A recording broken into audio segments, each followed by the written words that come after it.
Like any other discipline, saving must be learned.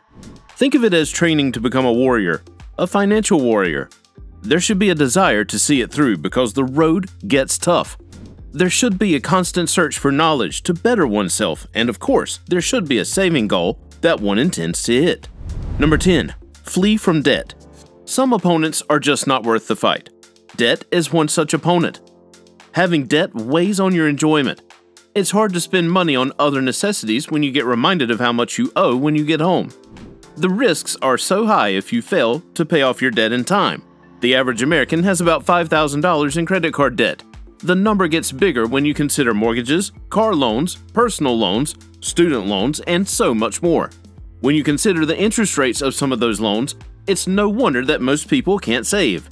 Sometimes you will need a bailout. Life is unpredictable and may require you to reach for more funds. However, it is best that you pay off a previous loan before taking on a new one. Have a plan in place to help you tackle it. Put a spending ban in place or motivate yourself with a reward once you've paid off some of your loans. You could also consider paying in cash for the things you need. Rather than get that car on loan, save up for some months until you can afford to pay for it without cutting into the money you would have saved. Being frugal means being smart. Number 9. Gain another stream of income. If you have the time, get an extra job to bring in more money. It beats wasting hours of your life watching TV, gossiping, or sleeping.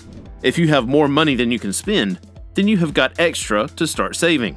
You can plan to live off the income from one job and save the rest. In this economy where prices are hardly stable, having a side hustle or some other source of income is wise. There are so many options you can choose from. Your second job does not have to be as demanding or physically straining. You could sign up as an Uber driver or any other transport service in your city. You could rent out your extra room or list it on Airbnb and other hospitality sites. Don't frown on $20.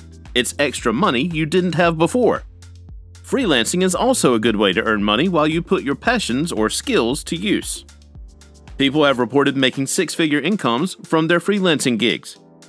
You could freelance in writing, photography, and graphic design.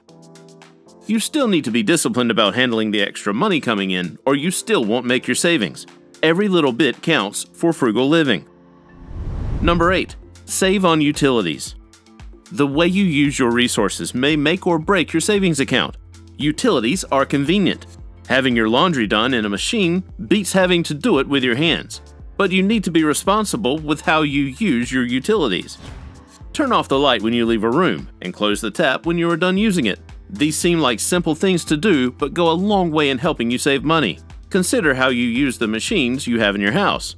You don't need to run the wash every day. Pick your wash day and have it run once. You could even have your clothes air dry instead of using the dryer. Mind how much water you use if you choose to hand wash your dishes. Unplug gadgets that are fully charged. Being frugal calls for actively looking for things that allow you to cut your spending. Use a slow cooker over the oven. Have energy-saving bulbs. You will be grateful you made all these cuts once the bills come in significantly lower than before. Number 7. Buy secondhand. A great way to save money is to buy your items secondhand. You will be surprised at how much you can save while getting a great item. Buying secondhand is generally accepted, even widely advised for cars. Cars depreciate quickly, so you are better off spending less on them. There are so many stores you can get great secondhand pieces at. This works for clothes, furniture, decorative pieces, and so much more. Before you go shopping at your usual stores, browse garage sales and flea markets. You'll most likely get a unique piece that has stood the test of time at a steal of a price. If you are more of an online person, you will not be disappointed by Facebook Marketplace, Craigslist, or eBay. Rather than spend hundreds getting an outfit you will hardly wear over the years, shop on ThredUp and other like stores.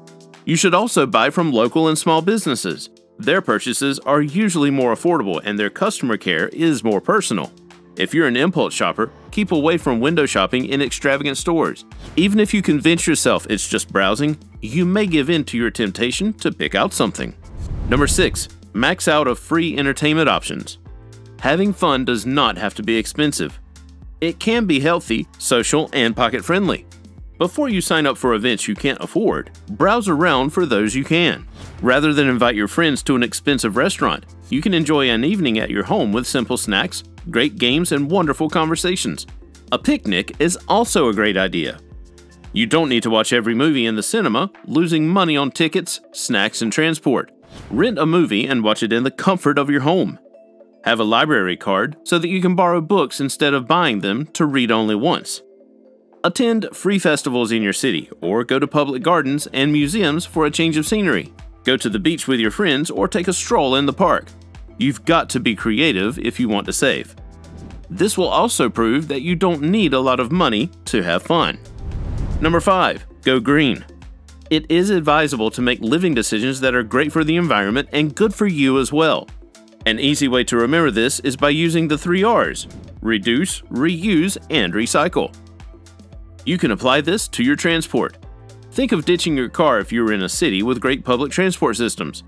Cars are responsible for more than 70% of carbon emissions, and also guzzle your money with gas, payments, and insurance. Take a walk or use a bike. You can apply this to house items. As far as you are able, buy reusable items. Use cloth napkins and towels over paper towels. Get better utensils over the disposables. You save more money this way and don't have to worry about hurting the environment. Rather than buy water bottles whenever you go out, get a reusable water bottle and stay rehydrated at no extra cost. You can apply the Go Green campaign to your wardrobe as well. If you haven't used an item in more than a year, consider donating it. You don't need to buy a pair of shoes for each day of the year. Get products made of better quality that you can reuse. You will be able to save plenty of money with this approach. A win-win for you and the environment. Number 4. Downsize. Bigger is better except when it is killing your savings attempts. Large shiny items are great for impressing your friends, but do you really need to live your life depending on other people's opinions? You don't need to live in a 7-bedroom mansion when a 2-bedroom apartment will work just fine. You will pay less money for maintenance and bills. You also don't need a big car if it's a headache to finance.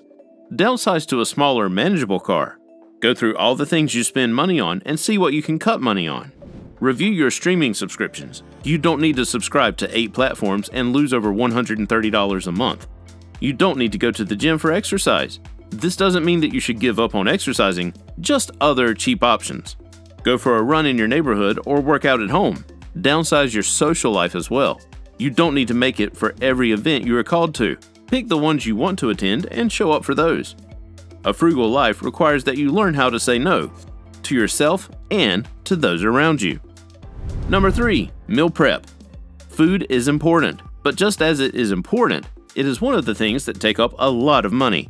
A big portion of your monthly spending is used on food-related items. Prepping your meals ahead of time helps you cut out unnecessary costs.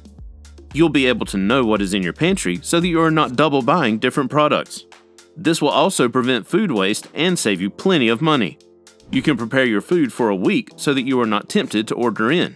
This will also ensure that you are having healthy meals. Buy your favorites in bulk, especially when you find them on sale. Cut out how often you have meat-based meals. To cut down on how much you spend on groceries, have your own home garden. You will be able to grow the vegetables you actually enjoy eating. Make sure you have a list when you go shopping so that you only buy what you need, not whatever catches your eye. You should also consider cutting down on how often you buy and eat snacks. You don't need to spend $10 every day on snacks. Frugal living is organized living. Number 2. Be your own handy person. The mantra of the frugal people is do it yourself. It doesn't matter what the skill is, there are so many ways to learn it. You could watch YouTube tutorials or read about it in a blog. Or you could just try it yourself. Some things just require your creativity. You don't need to call in a team to decorate for your children's birthdays. Do something simple and save greatly for their college fund. Try to play around with your interior decoration before you get a professional. You also don't need to spend hundreds on coffee. Make your own. The average American spends about $1,500 on coffee a year. You could half that amount if you learn to make your own. The same goes for cooking. About $3,700 is lost a year when you decide to eat out. Cooking is not exactly rocket science. Don't spend hundreds on haircuts, manicures, or pedicures. Go once in a while for big events. Otherwise, you can accomplish those on your own. The same goes for renovations and doing things around your house like mowing the lawn or painting your rooms. Before we get into number 1, make sure to check out the links in the description for our best recommendations to boost your savings. Number 1. Budgeting.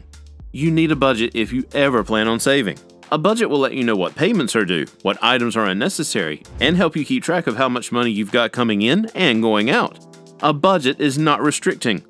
If you think that, then you are doing it wrong. The budget should include your savings, your payments, necessities, and luxuries if you've got some left over. You could also tailor your budget to a time frame that works for you. It could be weekly, bi-weekly, monthly, quarterly, or yearly.